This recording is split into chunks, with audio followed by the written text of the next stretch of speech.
Rani's kitchen. ఈరోజు మన recipe masala dosa with కొబ్బరి చట్నీ అండి.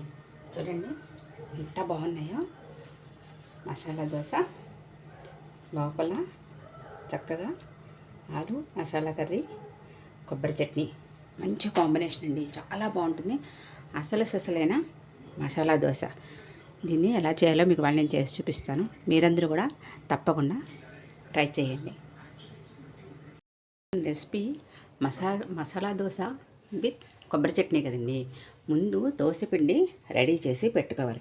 దోశపిండి మీ అందరికీ తెలిసిందే కదండి. 1 గ్లాసు మినపప్పు, 2.5 గ్లాసులు బియ్యం, అవి రెండు ఒక 8 గంటలు నానబెట్టుకుని ఇలా మెత్తగా రుబ్బుకుని సాల్ట్ వేసుకుని ఇలా దోశపిండి ముందు మనం రెడీ చేసి పెట్టుకోవాలి ఫస్ట్.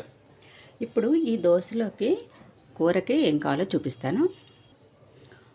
ఒక 2 ఆలుగడ్డలు తొక్క తీసేసుకుని ఇలా తరిగి పెట్టుకున్నానండి.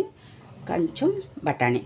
వీటిని ఇప్పుడు 4-5 విజిల్స్ వచ్చేందుకు కుక్కర్లో పెట్టుకుని మెత్తగా ముందు ఉడికించుకుందాము కూర కోసం. కుక్కర్లో ఆలు బఠానీ వేసి వాటర్ పోసి ఒక 4-5 విజిల్స్ అండి. 4-5 విజిల్స్ వచ్చేందుకు మనం దీన్ని మెత్తగా ఉడికించుకోవాలి. సాల్ట్ ఇప్పుడు వేయటం లేదండి, నేను ముందు ఉత్తి ముక్కలు మాత్రమే ఉడికిస్తున్నాను. ప్రిపేర్ చేసేసుకుందామండి. దానికోసం స్టవ్ వెలిగించి బాండీ పెట్టుకుని ఆయిల్ వేసుకుందాము.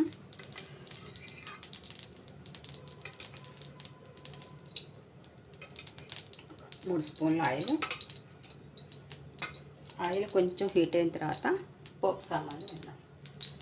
శనగపప్పు, మినప్పప్పు, ఆవాలు, జీలకర్ర.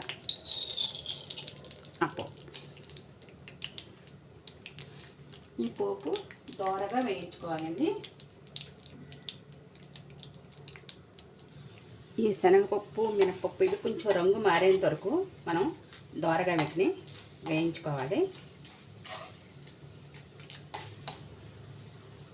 ఇప్పుడు సన్నగా తరిగి పెట్టుకున్న ఒక 4-5 వెల్లుల్లి రెబ్బలు, సన్నగా తరిగి పెట్టుకున్న అల్లం ముక్కలు. దీంట్లో అల్లం వెల్లుల్లి పేస్ట్ కాదండి, ఇలా విడివిడిగానే వేసుకోవాలి. ఒక 2 పచ్చిమిరపకాయలు ఇలా సన్నగా కట్ చేసి వేసుకోవాలి.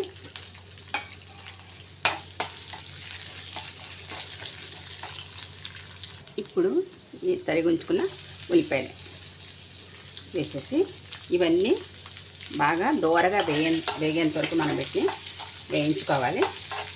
కలర్ మారాలన్నమాట ఉల్లిపాయలు కూడా. అంతవరకు కొంచెం సిమ్లో పెట్టుకుని స్టవ్ మనం వేయించుకుందాం. ఇప్పుడు దీంట్లో మనం కూరకి సరిపడగా సాల్ట్ అండి. ఇందాక బంగాళదుంపల్లో కూడా వేయలేదు నేను, అందుకని ఇప్పుడు వేస్తున్నాను.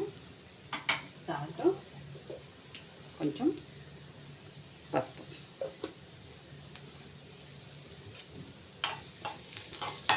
కలిపేసుకుని ఒకసారి 2 నిమిషాలు అయితే ఇవి మగ్గిపోతాయి. నేను వేరే మసాలాలు ఏం వేయటం లేదండి, ఇలా ఉంటేనే బాగుంటుంది ఈ కర్రీకి. అందుకోసం నేను వేరే మసాలాలు ఏమి యాడ్ చేయటల్లా. కొద్దిగా కరివేపాకు. ఇప్పుడు మనం ఇందాకే బంగాళదుంపలు ఉడకబెట్టి ఉంచుకున్నాం కదండి, అవి దీంట్లో వేసాం.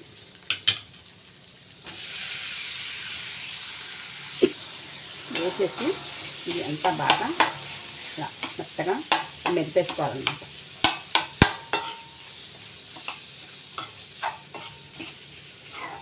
ఇలా ఒక 10 నిమిషాలు దీన్ని సిమ్లో పెట్టి బాగా మనం మగ్గించినట్టయితే ఈ ఉల్లిపాయ, అల్లము, ఈ వెల్లుల్లి ఫ్లేవర్ అంతా కూడా ఈ ఆలుకి అంతా పడుతుంది.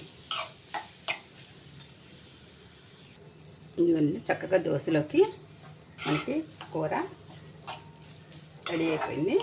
స్టవ్ ఆఫ్ చేసేసుకుందాం. ఇది రెడీ అయిపోయింది కదండి. ఇప్పుడు దోశ వేసుకుందాము. పెనం బాగా హీట్ అయిందండి. ఇప్పుడు కొంచెం ఆయిల్ కొద్దిగా అప్లై చేసుకుని మనం దోశ బ్యాటర్ రెడీగానే పెట్టుకున్నాం కదా, ఇప్పుడు దోశ పోసుకుందామండి.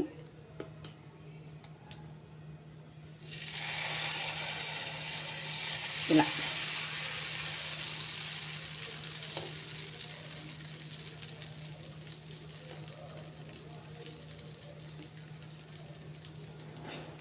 ఇప్పుడు పైనుంచి కొంచెం ఆయిల్,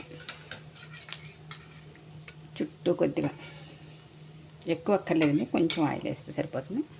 ఇప్పుడు చక్కగా మనకి ఎర్రగా వేగేంత వరకు దీన్ని కాల్చుకోవాలండి. ఇప్పుడు ఈ దోశ మీద మనం ఇందాక రెడీ చేసి పెట్టుకున్న కర్రీ వేసేసుకోవాలండి.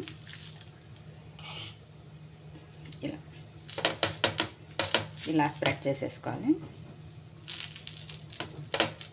ఇదే అసలైన మసాలా దోశ. ఇంక ఏ మసాలాలు మనకు అవసరం లేదు.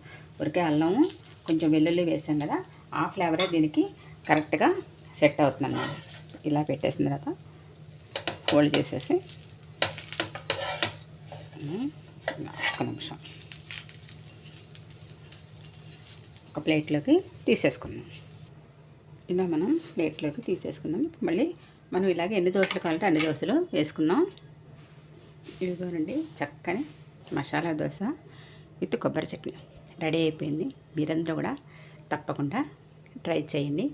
ఈ ఛానల్ని లైక్ చేయండి, షేర్ చేయండి.